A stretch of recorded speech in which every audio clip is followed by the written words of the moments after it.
말씀 마태복음 24장 3절부터 14절입니다. 신약 페이지 41페이지입니다. 41쪽. 제가 한번 공독합니다. 마태복음 24장 3절에서 14절까지입니다. 예수께서 감람산 위에 앉으셨을 때에 제자들이 조용히 와서 우리에게 이르소서 어느 때에 이런 일이 있겠사오며 또 주의 임하신가 세상 끝에는 무슨 징조가 있사오리까.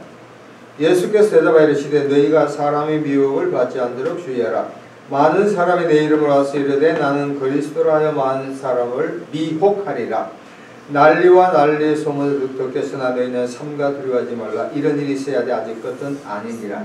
민족이 민족을 나라가 나라를 대적하여 일어나겠고 곳곳에 기근과 시든이 있으리니 이 모든 것은 재난의 시작이니라.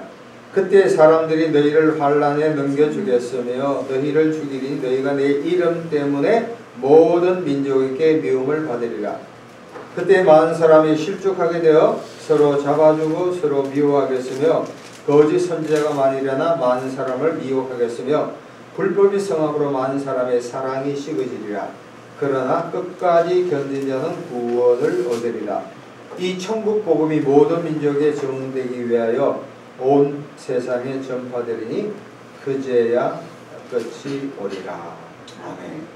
오늘 저는 이 본문 말씀을 가지고 제목을 말세의 징조, 말세의 징조라는 제목을 가지고 하나님의 은혜를 나누겠습니다. 말세가 뭡니까? 말세. 사전을 찾아보면 세상의 마지막이에요. 세상의 마지막. 더 나아가서 정치, 도덕, 풍습이 극도로 쇠퇴되는 것을 말세라 그럽니다. 저희들이 어렸을 때 우리 할머니, 할아버지가 그런 이야기만 해요.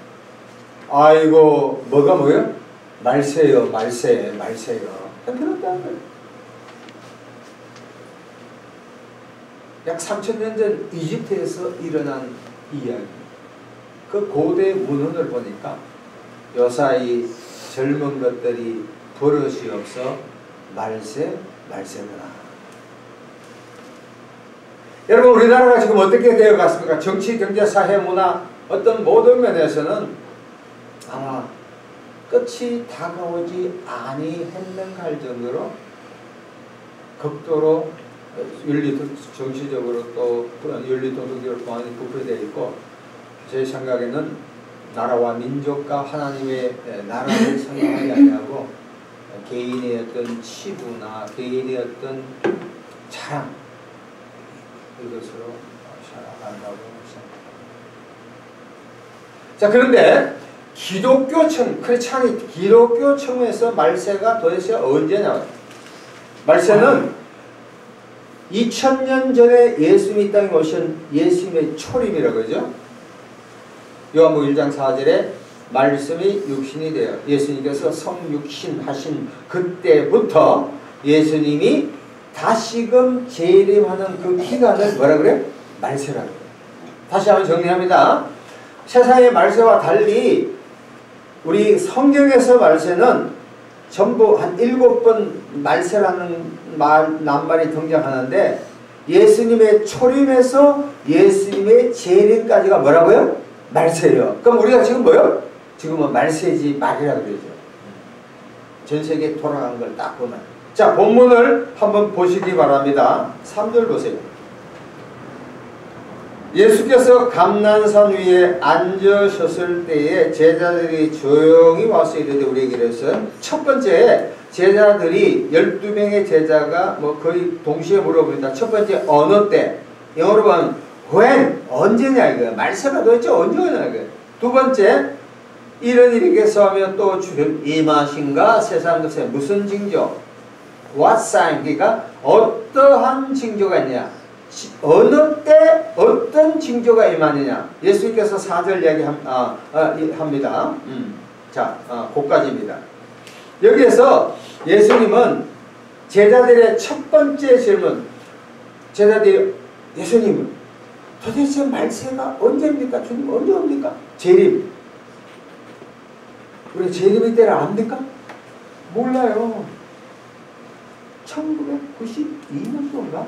이장님 그 목사님이 나중에 회개했지만 나팔 줄 때 12월 뭐 20 며칠 온다 해가지고 짠짠짠짠 해가 막 TV, KBS 뭐 와가지고 막 2시간 전, 10분 전, 1분 전, 땡! 왔어요, 안 왔어요? 그래서 지금 난리 났잖아요. 집안, 재산 다 털이는 사람. 그러니까 예수님께서는, 여러분 보세요. 2단, 3단에 9번에 여러 가지가 있지만 첫 번째가 뭐예요? 예수님이 모년, 모월, 무엇이 온다고 그걸 믿는 사람은 뭐예요? 2단에 빠지는 거예요. 아무도 모른다니까. 그러니까 예수님은 어느 때냐 이거에 대해서 노코멘트 절대 얘기하지 않아요. 그런 사람 말하면 2단이에요. 두 번째는 어떠한 징조, 이 사인이에요. 영어로 보면 사인에 대해서는 몇 가지가 나타납니다. 첫 번째, 한 4가지가 나타나는데 첫 번째 보겠습니다. 4절, 5절 제가 읽습니다. 예수님께서 대답하여 이르시되 너희가 사람의 미혹을 받지 않도록 주의하라. 많은 사람이 내 이름으로 와서 이르되 나는 그리스도라 하여 많은 사람을 미혹하라. 첫 번째는 뭐냐면 거짓 메시아가 출현한 거예요. 요한복음 1장에 보면 메시아와 그리스도는 똑같습니다. 구원자를 메시아 그리스도라고 그러죠. 거짓 그리스도가 많이 출현합니다. 성경 그 당시도 그렇고 지금도 거짓 메시아가 출현합니다. 쉽게 말하면 우리 주변에서 나는 그리스도라고 이야기하는 사람 뭐예요? 거짓 메시아.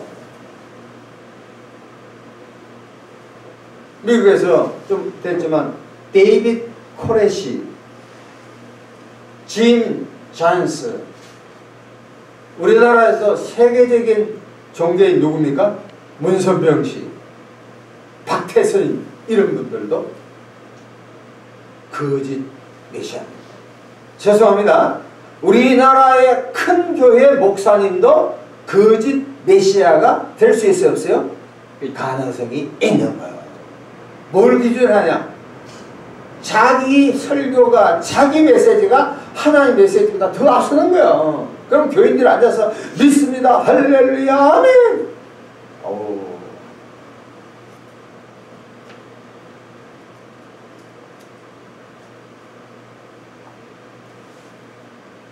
제 설교 교인들은 교인들이 아주 지적이면 목사님이 설교하는 것이 과연 성경에 근거해서 맞는가를 분별하는 자가 영적으로 깨어있는 사람. 무조건 안 하는 게 아니에요. 그러니까 우리 주변에 내가 그리스도라고 하면 이거 뭐예요? 사탄의 우두머리인 줄로 믿습니다. 조심해야 되는 거예요. 영분별의 능력이 있어야 돼요. 두 번째 6절 7절입니다. 6절 7절 말씀을 잘 보시기 바랍니다. 난리와 난리, 여러 다른 번역에는 전쟁과 전쟁 소문을 듣겠으나 내년 삼가 두려워하지 마라. 이런 일이 있어야지 아직 끝은 아니라 민족이 나라가 나라를 대적하여 일어나요. 곳곳에 6절 7절 보면 두 번째 말세의 징조는 전쟁에 대한 소식이 많이 생깁니다. 전쟁. 지금 우리가 눈앞에 볼 수 있는 대표적인 전쟁이 어디입니까? 우크라이나와 소련의 전쟁입니다. 다음 주가 되면 우크라이나와 소련이 전쟁 1주년이 됩니다. 제가 어제 KBS 뉴스를 끝나고 나서 한 40분 동안 특별히 특집으로 우크라이나와 소련의 전쟁이 왜 생겼으며 앞으로 지금 상태며 앞으로 어떻게 갈 것을 잘 봐세요.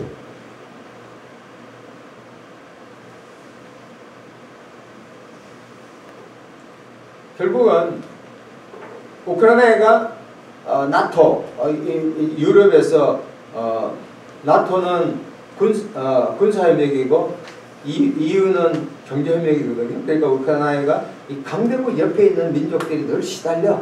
그러니까 이게 참 힘든 거예요. 그래서 이제 나토에 가입하려니까 소련이 옛날에 자기 영토였잖아요. 그러니까 그거 안 되니까 뭐 공격을 하니까 우크라이나 국민들이 굉장히 강하더라고. 그 소련 경계선에 무려 1년 동안 여자분이 이제 자기 고향에 돌아왔는데 물 없이 전기 없이 1년간 버텼다. 고향이 좋다고. 그러다 보니까 우크라이나에는 서구 나토에 가입하니까 소련이 가만히 있지 않죠. 막 공격해가지고 막 저항하는 거예요. 그래서 미국, 독일 뭐 등등 해가지고 대리 전쟁. 그래서 지금 그런 상태이고 앞으로는 봤을 때 소련이 1년 동안 하더라도 전쟁에서 승리를 못하잖아요. 핵을 공격할 수가 있겠지만 아마 소련의 몰락이 시작되지 않겠네가. 시카고 학자들 뭐 뉴욕 미국 직접 해가 하니까 그렇게 봅니다. 그러면 아마 이제 소련은 거의 다 사라지고 중국하고 미국의 양대 세력이 있지 않겠는가 싶은 그렇게 봅니다. 전쟁 소리. 또 아프리카 내전 끊임없이 아프리카 우리 동기들이 아프리카 성교를 가보면은 먹을 것이 없고 도마도도 요만한데 그렇게 내전이 강해. 그리고 지금 전쟁 남한과 북한. 아 이거 참 골치 아파. 어떻게 돼서 참 기도할 때마다 북한을 보면 북한에서 먼저 복음이 들어왔잖아요. 신의주 해가지고 평양 뭐 옛날에 신학교가 평양밖에 없었습니다.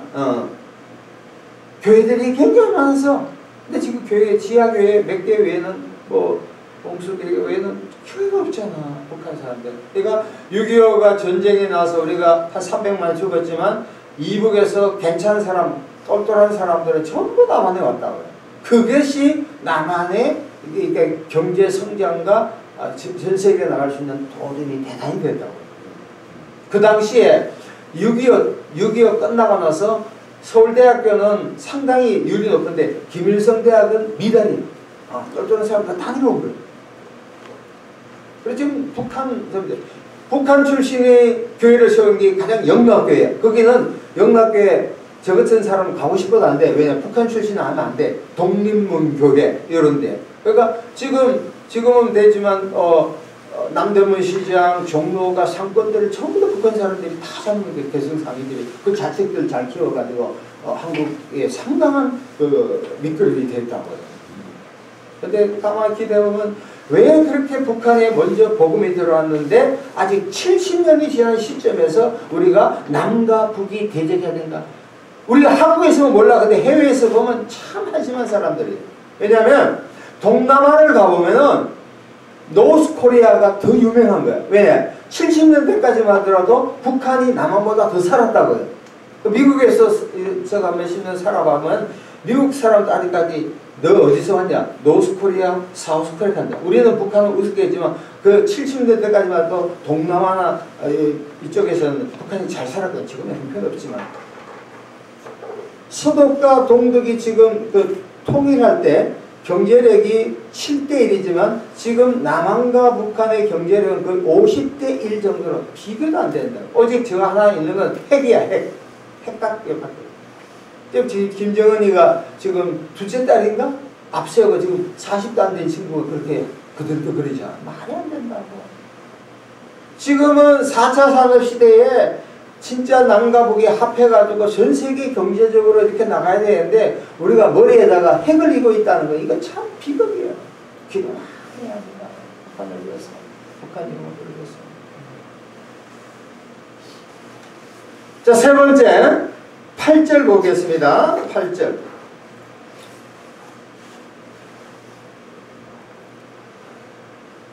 7절입니다. 민족이 민족을 나라. 그 다음에 곳곳에 기근과 지진이 일설이니. 세 번째는 기근과 지진, 전염병. 킹 제임스 버전, 한국 킹 제임스 버전에서 여기 전염병이 나와요. 누가복음 21장에도 전염병이 나옵니다. 돌림병이라고 했죠. 북한에 지금 기근이 심해가지고 굶주린 사람이 속출하고 있다. 지진, 테르키아가 터키더라고요. 시리아에 오늘 아침까지 봐도 한 4만 6천 명 정도가 죽었는데 시리아는 우리나라와 열리지 않아가지고 숫자를 지금 모른대요. 시리아도 참 비극의 나라인데 그리고 전염병으로 대해서 지금 한 3년 지났잖아요. 코로나. 우리 한국에 몇 명이 참 안타깝지만 돌아가신 줄 아세요? 3만 5천 명이 돌아갔어요. 코로나 때문에. 코로나. 그러니까 저도 코로나 옛날에 걸렸거든. 그러니까 살아난다고 해도 우리 뭐야? 할렐루야 복음을 전하는 저의 찬스예요. 그래서 이제 영성가들이나 이런 많은 사람들이 왜 이 시점에 하나님께서 코로나를 주어주셨을까?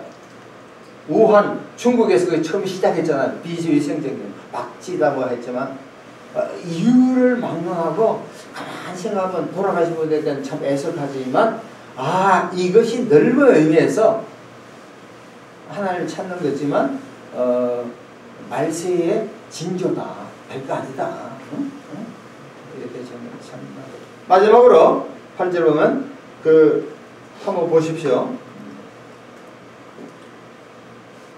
9절 그때 사람들이 너희를 환난에 넘겨 죽였으면 너희를 죽이니 너희가 그 다음에 내 이름 때문에 모든 민족이 내 이름이 누구예요?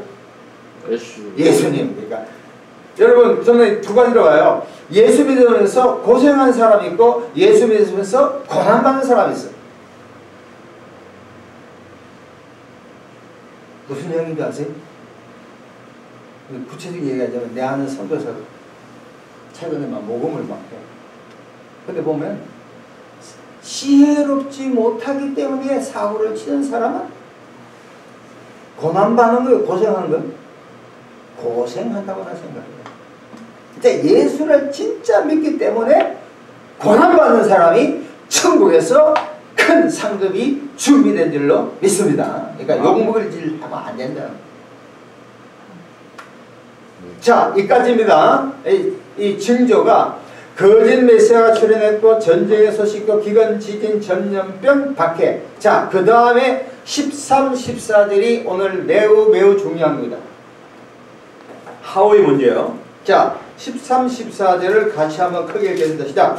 그러나 끝까지 견디는 자는 구원을 얻으리라. 14절 이 천국 복성이 모든 민족에게 증언되기 위하여 온 세상에 전파되리니 그때야 끝이 되리라. 13절 보세요. 그러나 됐잖아요. 이걸 헬라 원문을 보면 대라고 이 대가 나와요. 영어로 however예요. 그렇지만 번역을 보면은 그렇지만 하지만 이 네 가지 여러 가지 정상이 있지만 이것이 어떻게 우리가 이 말세의 시대에 대처해야 할까 이게 중요합니다. 예수님이 부활하다가 천국 가신 이후부터 예수님이 오실 때가 지금 말세잖아요. 갈수록 더 가까이졌죠. 기독교의 세계관은 불교의 윤회설이 아니에요. 돌고 도는 게 아니에요. 이 생에서 그러니까 우리 젊은 사람들이 이생망이라고 그랬잖아. 이 세상은 망했다. 뭐 연결 그 전부 다 비성경적인 거예요. 우리는 하이웨이 고속도로에서 일직선으로 가는 거예요. 가는 거예요. 못 먹어도 뭐야? 가는 거예요. 계속 가는 거야. 뒤에 돌아갈 수 없어. 제가 옛날에 미국 달라스 신학교에서 공부할 때 처음에 갔을 때 어떻게 하면 차를 모으는데 635 린던비 존슨 이쪽에 차를 쭉 몰고 올라가는데 사람들이 막 피하더라니까. 그건 왜? 원웨이. 그건 돌아가지 못할 그걸 내가 간 거야. 내가 몰고 들어간 거지. 원웨이가. 한 길로 가는 거야. 자, 그래서 두 가지를 제시합니다. 이 말세에 우리가 어떻게 행동을 해야 될까? 13절입니다. 다시 봅니다. 그러나 끝까지 견디자는 구원을 얻으리라. 다시 따라하십니다. 시작. 끝까지 견디자. 시작. 끝까지 견디자. 한 번 더 시작. 끝까지 견디자. 옛날에 고등학교 보면 이현상 고지가 저기인데 그만둘 수가 없다. 여러분 보세요. 모든 사람이 나름대로 견딥니다. 그러나 언제까지 견뎌야 되고? 끝까지.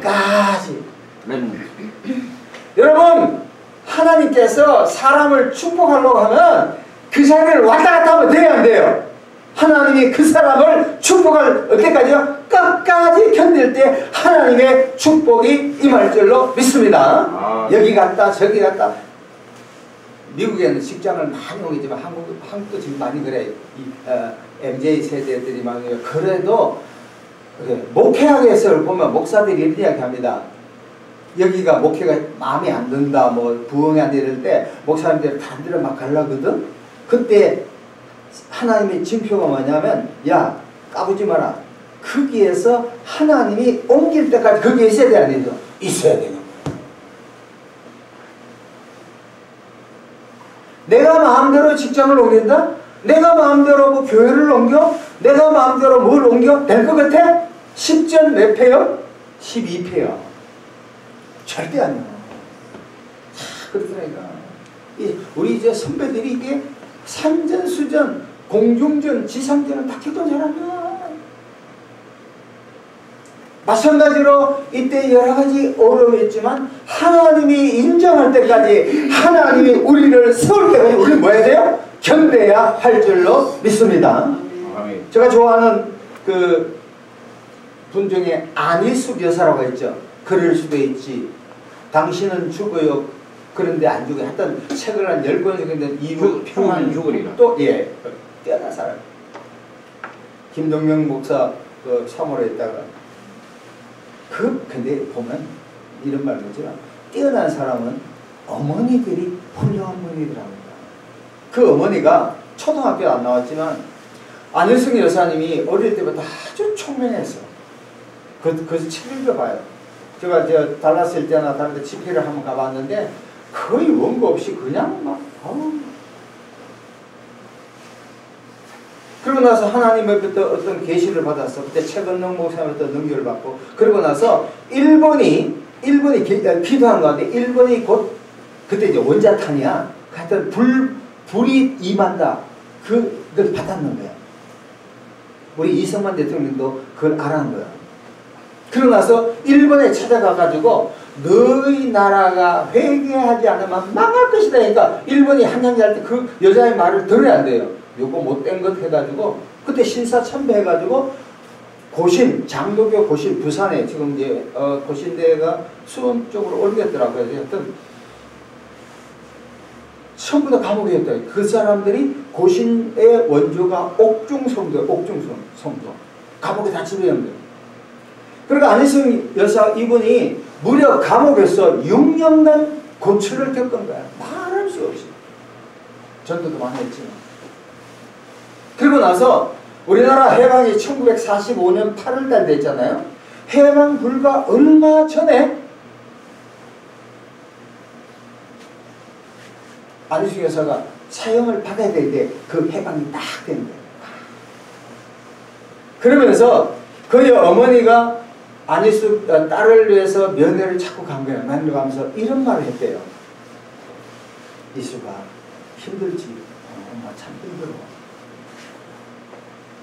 그때 야 하늘에 구름을 봐라. 구름을 봐라. 너가 마치 고난이 구름을 봐라. 구름은 다 지나가. 다 지나가.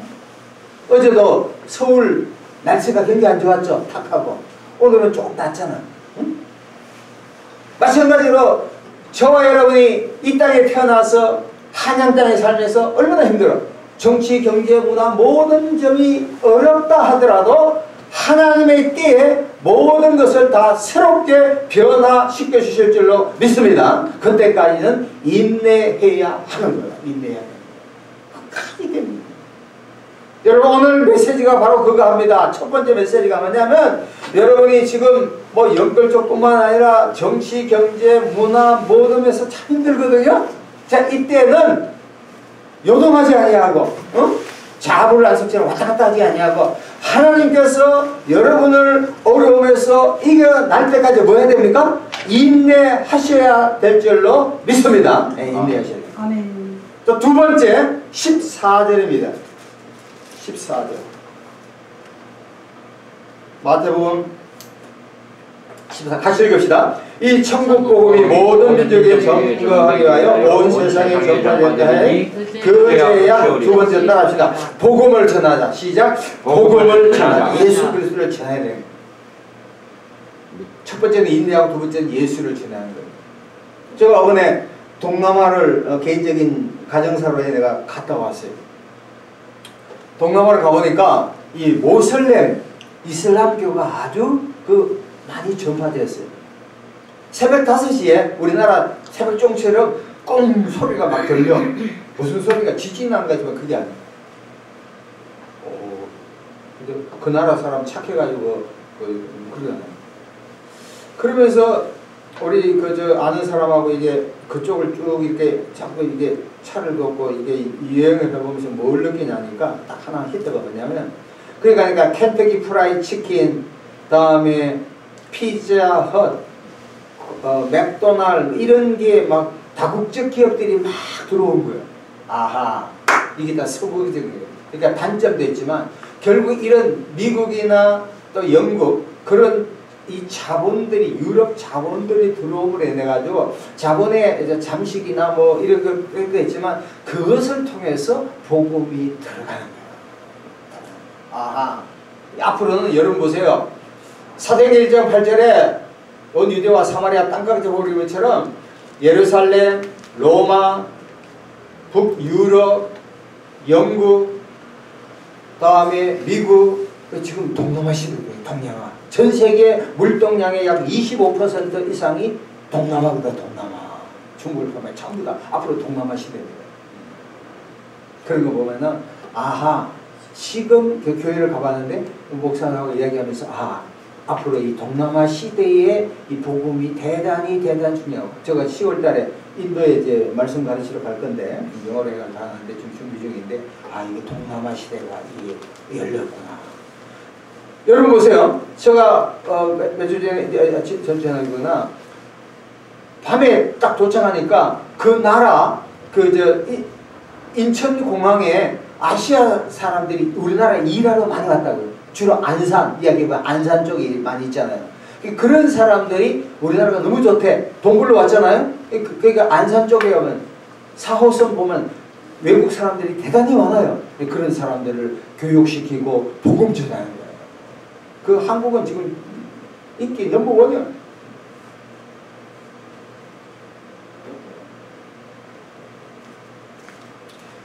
지금 한국이 세계 선교 랭킹 6위입니다. 1위가 아닙니다. 1위는 미국, 두 번째 브라질, 프랑스, 스페인, 그 다음에 한국은 6번째. 한 22,000명이 나갔어요. 대단한 거죠. 우리가 복음을 전할 때 우리가 구두 노방전도 했지만 사실상은 관계 중심, 릴레이션십, 관계 중심을 해야 되는데 사실 이 복음 보면 그러니까 어떤 의미에서 이런 거예요. 우리 목사님들 참 수고 많이 하시는데 복음을 전하려면 인간관계를 잘 해야 되는데 경청해주고 들어주고 베풀고 나눠주는 그런 삶을 작은 교회들이 많이 해야 돼요.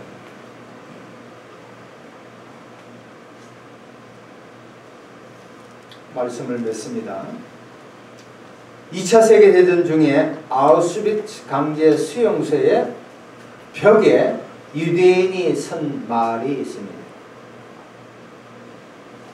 다음과 같습니다. 우리는 메시아가 오실 것을 믿는다. 단지 그의 도착이 조금 늦어질 뿐이다. 여러분 보세요. 우리가 앞서거니 뒤서거니 다 가잖아요. 다 힘들어. 고난의 시간을 살았어. 이 마지막에 우리는 여러분의 삶의 현장이 아무리 척박하다 하더라도 남이 알아주지 않고 외롭고 힘든 고통 가운데 있지만 끝까지 견디시고 그 자리에서 예수님을 전하는 소금과 빛의 역할을 감당하기를 예수 그리스도 이름으로 축원합니다. 다 같이 한번 주여 삼창 부르며 다 같이 한번 하나님 아버지 우리의 삶의 현장에서 끝까지 견디게 해달라고 더 나아가서 우리가 예수님을 전하게 해달라고 주여 삼창 부르며 하나님께 간절히 기도하겠습니다. 주여 주여 주여.